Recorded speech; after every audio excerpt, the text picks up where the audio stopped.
Hello, everybody. Scott Golden here with the Golden Opportunities Coaching. Welcome to those of you who are new. Welcome back to those of you who are seasoned veterans of what we do around here. And ultimately, that is to dissect social, emotional, psychological, and coaching related topics in a discernible way. We do that almost every day. We try to anyway. Matter of fact, with this being a new month, I'm going to try and do that on a consistent basis here. And so, we're going to talk about things to know about grief. You know, we've all been through grief. We've all lost somebody or dealing with people that have taken sick in our families or our loved ones, or somebody passed away or somebody goes through a traumatic experience.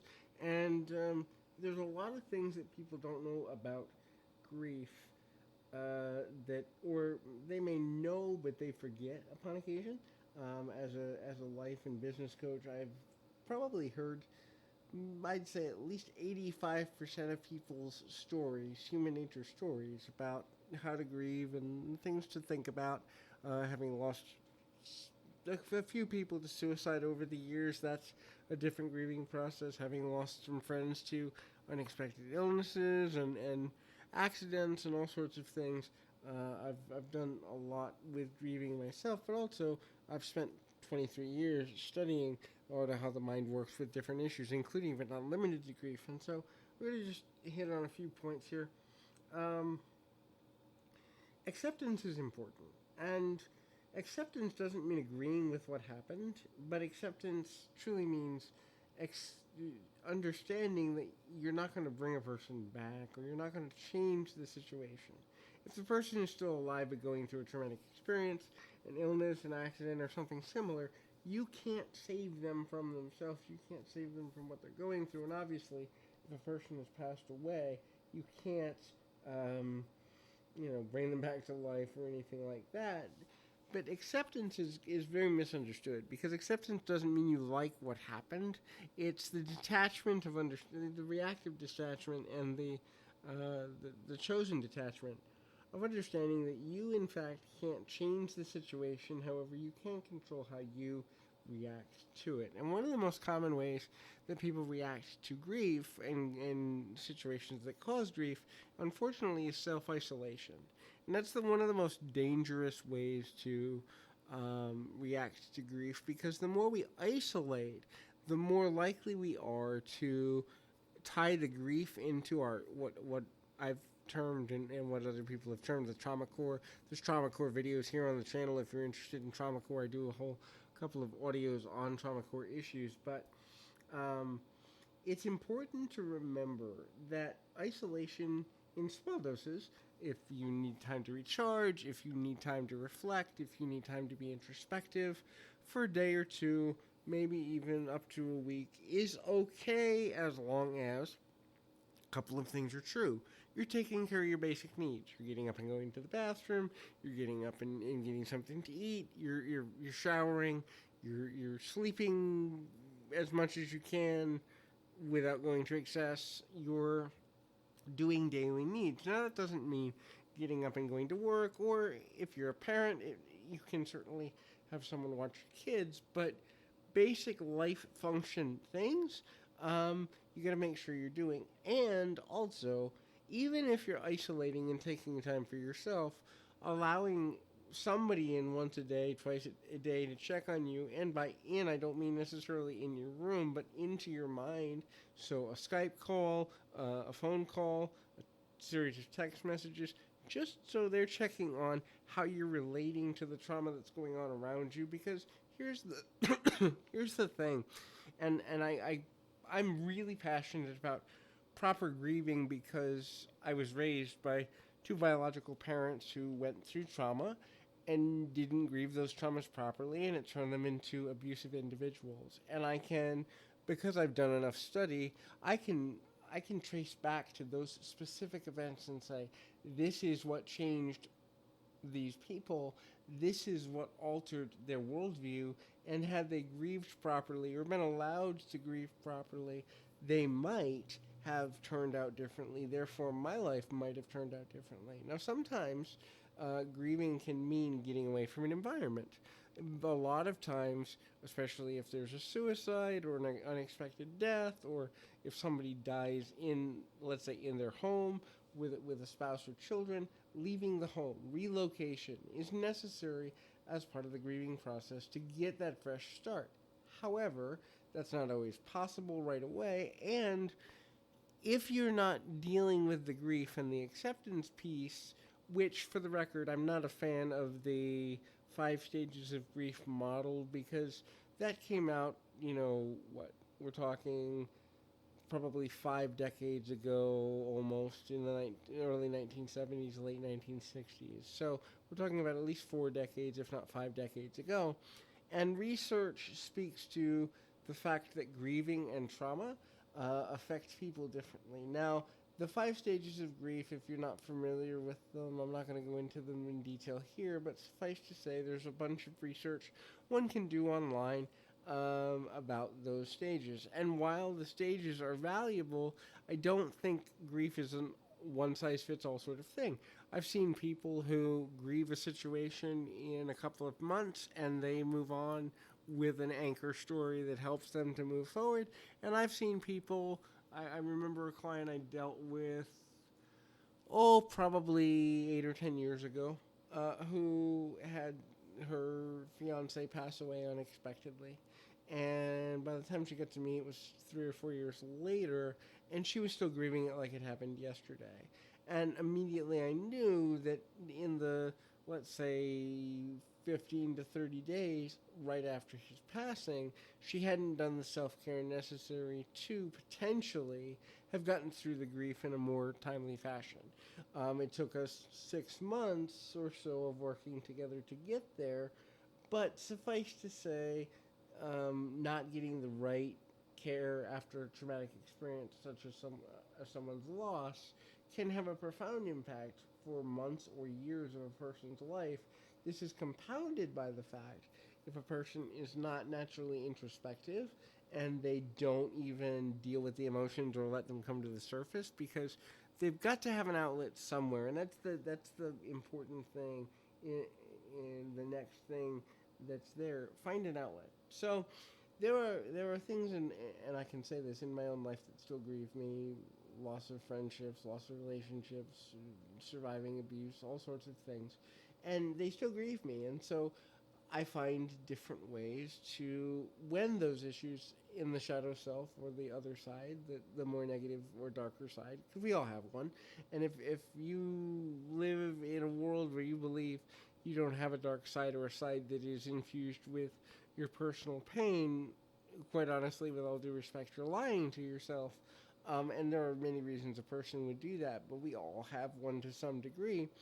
And so, well, nobody ever, always, or never, so we'll say almost all. I suppose there very well could be a person who doesn't have anything in that way, but I'd say 99% of people have that going on. And so finding an outlet, whether it's exercise, music, writing, art of a visual form.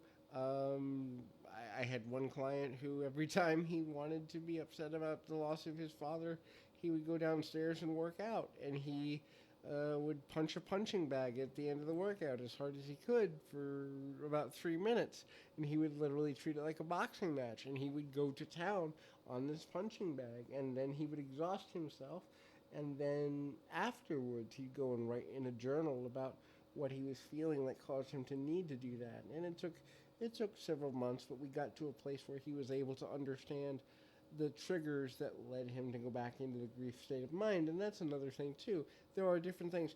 When you lose somebody you love, and this is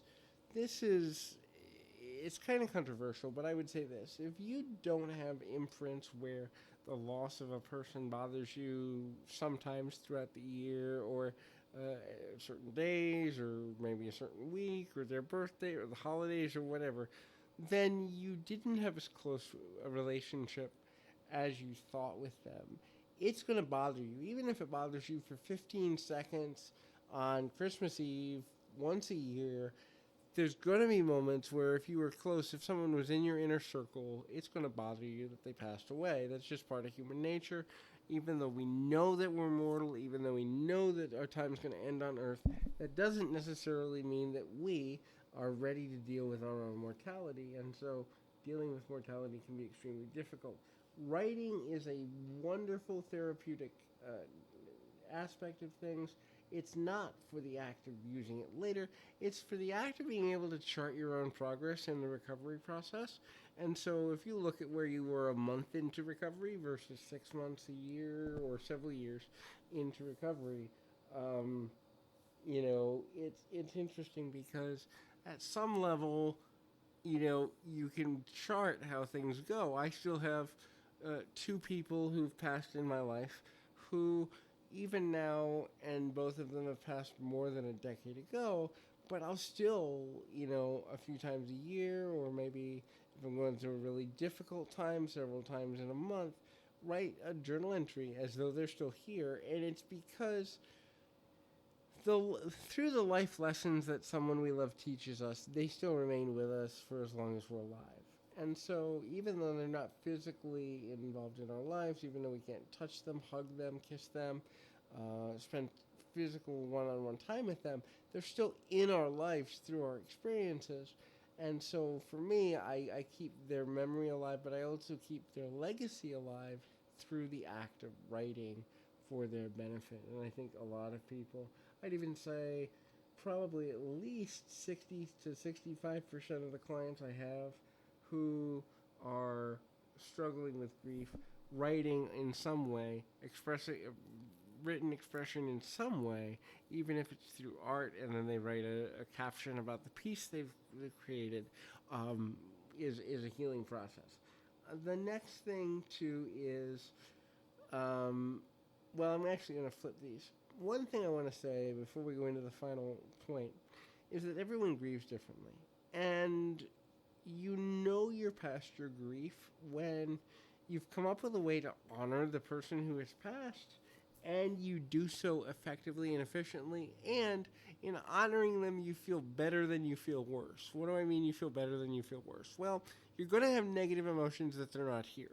You can't run from those negative emotions, and to try to is both futile and foolish, but your emotions of, hey, I did this for Uncle Bob, and, he always was passionate about running, so I learned to run a 5K, or I did this for, Aunt Alicia, and she was passionate about health, and so I committed to lose 50 pounds, or I'm honoring them because I'm writing a book, or I'm honoring them because I wrote them a song, or I'm honoring them because I put flowers on their grave every month, or whatever it is, however you decide to honor the person you've loved and lost. It's important to realize that it's unique to you. No one else has to understand it. No one else has to agree with the way you do it. As long as you're not harming yourself or anybody else, your grief is yours. Don't ever let anybody take it from you, because when you let someone take it from you, you also let them take your healing. And so, I have a... it'll make people laugh, especially with me being a professional and running multiple businesses, but when I am dealing with the memories of my past, I will, in fact, paint my nails as a reminder of overcoming some of the challenges that are there. And a lot of people say, oh, that's everything from weird to you should be past that now to that's homophobic to, I've heard every excuse in the book, and it's like, well, that's me. And if I'm feeling emotionally overwhelmed, that helps me release, because I can look at my nails and go, wait, there's dark and light here. This is done on purpose. There's a specific design, and the design means something to me. And so, actually, I have someone paint my nails. I physically can't do it on my own. But anyhow, the idea is that for me, when I look at that over the week that they're there, or 2 weeks that they're there, it's a reminder of the overcomer spirit in me, and it's something that I still grieve. And that's the thing. There are things in your life that you will forever have some grief about. The reality is, you want those things to become less over time, and you want to be able to manage the triggers around them so they don't own your life. But to think that, somebody dying, or the end of a relationship, or, I feel bad for any parent who's lost a child, or if you've had a miscarriage, if you're a lady, or if your partner, had a miscarriage and you were part of that process, or, you lost somebody unexpectedly, or a friend, a coworker, family member, whatever it is. Grief is always going to be part of your experience when you think of that person, but I, I say grief and glory. So you glorify the person's memory and you grieve the person's loss. And if you're living the double G bookend, then you're moving forward in a positive way. And so that will be the end of today's audio. I encourage you to keep your feet on the ground, your mind in the moment. Until next time, everybody.